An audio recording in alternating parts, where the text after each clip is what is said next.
যুক্তরাষ্ট্রের বিস্তীর্ণ অঞ্চলে নেমে এসেছে তীব্র শীত ও ভারী তুষারপাত।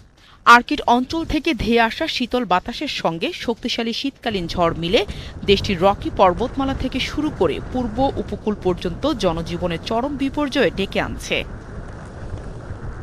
পরিস্থিতির অবনতি হওয়ায় এরই মধ্যে জরুরি অবস্থা জারি করা হয়েছে বেশ কয়েকটি অঙ্গরাজ্যে।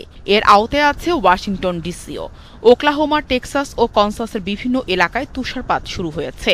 এবার ভয়াবহ শীতের পূর্বাভাস দিচ্ছে আবহাওয়া অফিস। ওকলাহোমা সিটিতে প্রায় ১২ ইঞ্চি পর্যন্ত বরফের স্তর জমার আশঙ্কা করা হচ্ছে।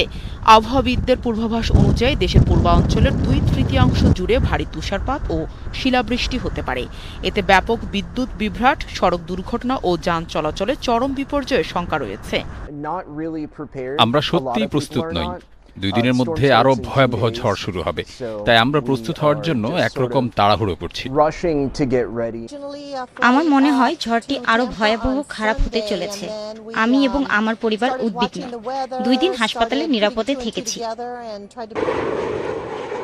এরই মধ্যে প্রবল তুষারপাত, ঝড়ো হাওয়া ও মারাত্মক বরফ জমার আশঙ্কায় দেশটির বিভিন্ন অঞ্চলে ৮,০০০-এর বেশি ফ্লাইট বাতিল করা হয়েছে।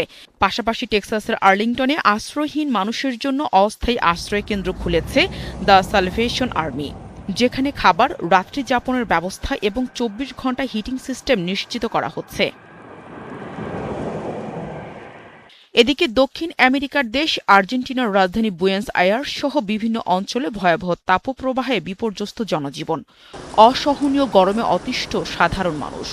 আবহাওয়া বিভাগ জানিয়েছে এই তাপপ্রবাহ আগামী সোমবার পর্যন্ত চলতে পারে। আমার খুব খারাপ সময় যাচ্ছে। আমি গরমে অনেক কষ্ট পাচ্ছি। আমাকে কিছু কাজের জন্য বাইরে আসতে হয়েছে, অন্যথায় আমি এসি চালু রেখে বাড়িতে থাকতাম।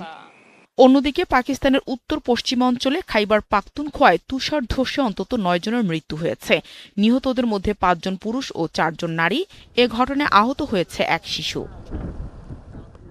নাহিদা রিন্থি, ৭১।